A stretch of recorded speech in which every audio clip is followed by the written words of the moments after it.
Good morning, everybody. It's 10 a.m. Monday morning. Oh, I hope everybody had a fabulous weekend. Spending time with family. Oh, I had a good weekend. I got back yesterday afternoon, drove to Minneapolis, St. Paul. I spent time in St. Paul with my boyfriend and had a great time.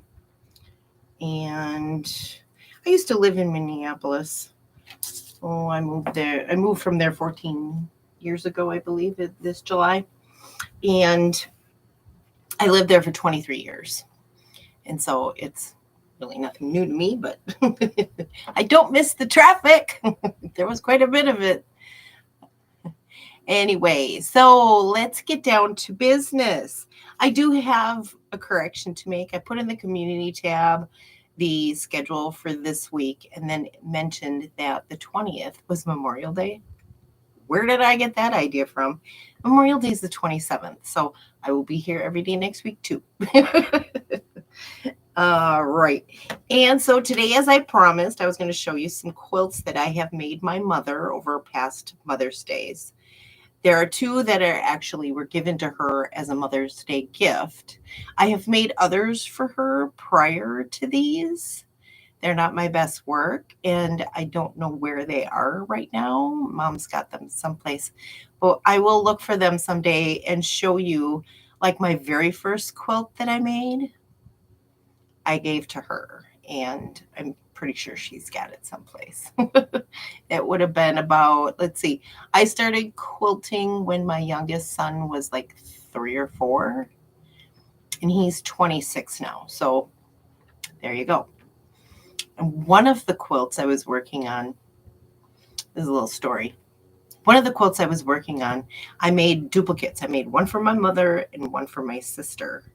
And I had taken a break from hand stitching on it, and I came back and my living room was on fire. My son was playing with a candle.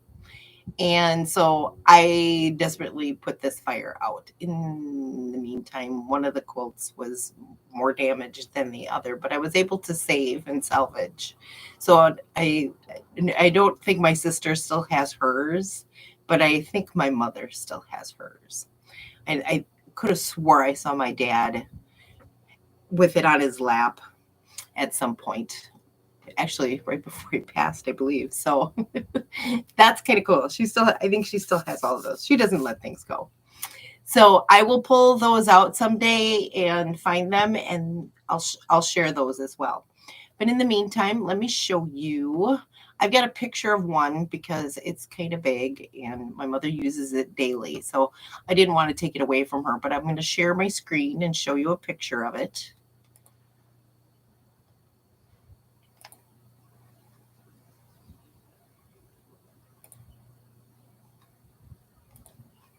All right. So there it is. It is a Snowball quilt that I used laundry basket quilts fabrics for. And I believe at the time this was Braveheart and Sweet 16.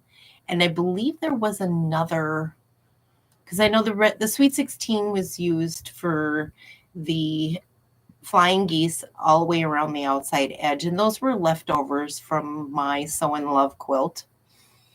And I don't know what the other red was, those darker ones and stuff. I'm not sure where because that wasn't part of Sweet 16. So I can't remember the name of it. And I'm not even sure how to search for it. I went to her website looking for like previous collections page. I didn't find anything. So, but this is done with all the reds and greens and creams. And I don't recall how big it is, but it came from this magazine, American Patchwork and Quilting. This is issue number 162. It says display until February 7th, 2020. And it is the cover quilt. And I'll stop sharing right now, actually, so that you see more of the the quilting here. It's called Fresh Snow or something like that, I believe. But this was the cover quilt. And a little bit more of it here. And the layout. And then there's one more picture in the magazine. This one right here. Of like the whole quilt. I really, I don't know why I enjoy making snowballs. I thought it was quite interesting. And I fell in love with it. So, and she likes red and green. And so I made her a quilt. And it sits on their footstool and she uses it every single day. And I love that. And then as I was pulling out pictures, I realized I really didn't show you the final quilt of the latest one that I made my mother. It took me, 2.5 years to make. And I've got more pictures of that.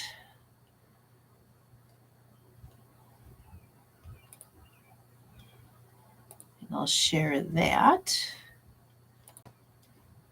So here it is laying on her bed, all quilted and bound, and she's using it today.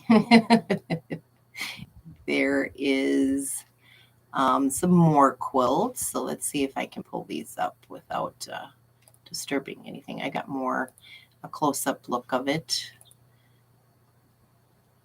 Oh, I have to stop to go back and forth from one picture to the next. And I'm probably not showing these long enough, or am I? So here's a close-up of the binding, the quilting, the background or the backing of the fabric, one of the corners. And this, I haven't even sat down and done the calculation. I know there's more than 1,200 half square triangles in this, but it is completely 100% half square triangles, either in the 2.5 inch size or in a 8.5 inch size or 7.5, something like that. 8.5, I believe it was. So the quilting on this was done by a local quilter, and it is called Bullwinkle, which is just, it looks like antlers, but they're big meanders. So and then I'll show you the label I made.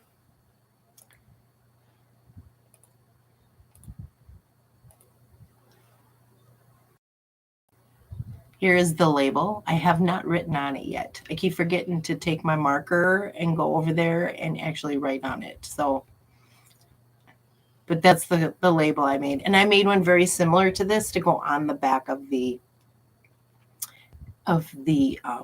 snowball quilt that I made too. So there is that one. I believe there is one photo that I have of that.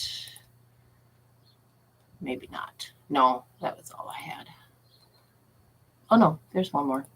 There's this one that I took on the stairway. It's huge. It's queen size. I think it was 88 by 88 or something like that. Almost 90. So there it is like that. It's not the best since I don't have a good camera, but there is the quilt, the latest quilt I made my mom, not necessarily Mother's Day, but one that I made my mother. And so let's do the other one that I have. And there is this one. It is a strip pieced quilt.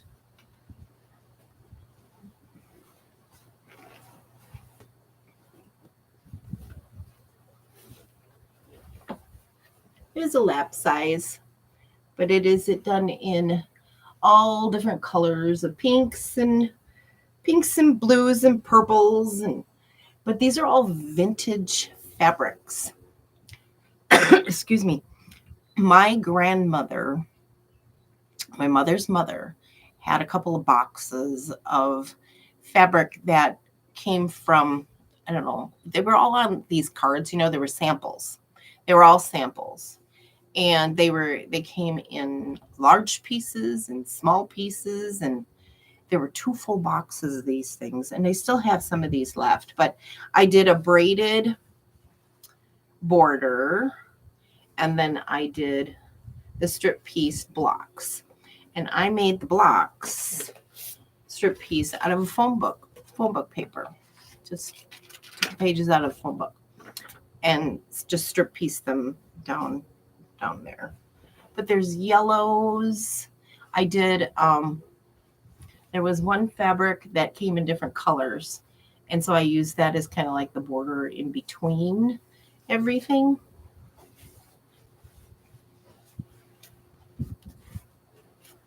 Here, I stand up. I can get a better view of this in its entirety. There's that. And the other half of it.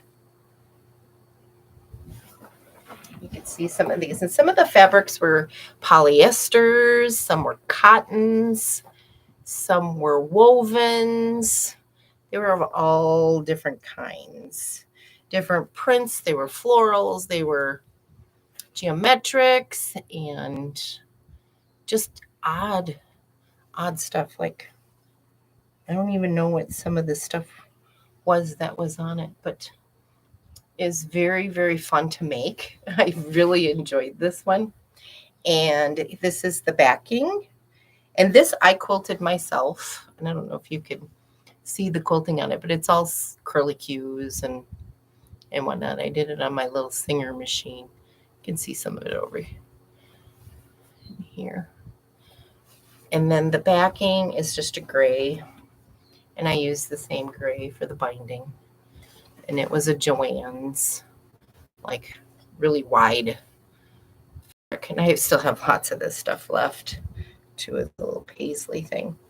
And the binding was done the same. And then I have these labels that I had bought from one of the quilt shops my mom and I had gone to, but it says specially handmade by Amy on it. I have no date on it, but it did come up in my feed. So it was a Mother's Day. Let's see, more than 5 years ago, I made this one. Oh, I just dropped a whole bunch of stuff off my table. And I really had fun making that one. And I still have some of the fabrics. They're in my scrap bin. And then there were other kinds of pieces, and I'll show you those too someday. I'll bring them from my mom's, but my grandmother had started a log cabin quilt and had all the pieces cut in these little baggies and things. And so I put a couple of the blocks together and then framed them. I think there were 3 of them. Framed them, and then she's got them sitting on the wall. There's a little ledge that goes down the stairs to her basement. So, and maybe I'll bring one of those someday too, so you can see some of the things that my mother's mother had done. And then one day I'll show you my father's mother had made a quilt, and it is sitting in my cabinet that my father and I made in downstairs. And maybe I'll show you that from that location, do a short or something. But it is an applique quilt that she did. So when I came home, so that is all of those quilts. And as days go by, and I can show you things I've made like previous years on that particular time frame or day or whatever, because they'll show up on my Facebook memories, I think, unless I didn't take a picture of it. So and post it anywhere. And I've got some quilts like that I did. So anyway, so I've got a couple of updates too, because when I did come home yesterday, I did fix my block. So it's a lemon block for the fruit medley. I've gotten to put the little sashing piece in, and in the pattern it's to go here, but I put it up here. So I finished that one. So now I've got both of these the two, and they're done just a little bit differently. So one on one left side of the quilt and one on the right side of the quilt. So I fixed that, and that's ready to go. And now I can move on to the next block, which is the apple block. And again, that is from the fruit salad. These patterns are from the fruit salad thing. And there is a finishing project free on the Fat Quarter Shop. And I did put links to the fabric, the book, and this finishing pattern online or in the description box below. So if you're interested in looking into that, you can still make it. It's available. And then I also worked on my Primitive Gatherings monthly mini. And that's kind of what I was doing. While I was waiting for 10 o'clock to get here, I was cutting out, because I had sewn together some more triangles, and I was cutting them out and ripping the papers off. But I finished this section of the center, and I'm starting with the darker pinks on the outside edge of this. So I'm moving right along, and I don't need to, but I want to have this finished by the 23rd because the next one comes out. And when I mean finished, I mean I wanted to have it quilted and bound and done before I go on to the next one, because I'm making them as individuals. So I'll be working on that quite regularly. Really, other than that, that is all that has been done since I returned from my little trip to the cities to St. Paul. I have nothing else for you guys. I'm going to continue working on pressed flowers now because I'd like to have this top finished this week. And so I can move on to the pieced baskets. Peaceful baskets for the next one, because I think this week those will be shipped out by the end of the week, if not early next week. So I want to have this top done by the time that box comes of the Sew Sampler box, so I can get those 2 blocks done that are going to be, because block 1 is out already and block 2 will be coming here shortly. So I want to have both of those finished very shortly, so that way I can move on. This can then hang in the closet with all the other tops that need to be quilted. And hopefully sometime later this year, on a monthly basis, I will be able to get it under control so that I can afford to get one quilt quilted each month. I hope to start that like in August or something like that. So that's the plan. So anyway, you guys, I'm going to get back to work, and I'm going to start cutting out my picket fence pieces and start working on those. And then we'll be back tomorrow. Laundry Basket Quilts Birthday Mystery, block number 20, is it? Which one is it? Yeah, block number 20 comes out tomorrow. And if you're interested, there is a mystery quilt that she's doing as well, and that started today. So go check out her blog and see if you're interested in that. It's kind of a landscapey thing right now, and it looks like it's pieced because the first instructions for the first installment are pieced. So kind of doing a river, blue waters and beachy, grassy kind of thing right now. So if you're interested in that, I'm watching and paying attention and going along, and maybe someday I might make that one if the rest of it strikes my fancy. Right now I got a little too much on my plate, and so I'm going to not take on another one just yet. So I will let that one fly for now. But I appreciate you guys being here Monday morning, and I will be back again tomorrow. We'll go over my fabric choices for block 20 of the birthday mystery with the laundry basket quilts, and whatever updates I have that I have done yet today. So I'm thankful for you guys, and to have somebody to come and watch me as I just share what I do on a daily basis. And if you're new here, I am a quilter, a cross stitcher. I do English paper piecing. I do foundation paper piecing, and I do hand stitching, not embroidery kind of stitching yet. That's not to say that it won't come up, but I do have some hand quilting projects, and I make all kinds of little things, project bags and totes and little bowl fillers, and so, and hopefully I'll be getting to do some of those things on air with you too on Thursdays, so longs. So meet me back here tomorrow morning at 10 a.m. Central Standard Time, and I will be here to go through.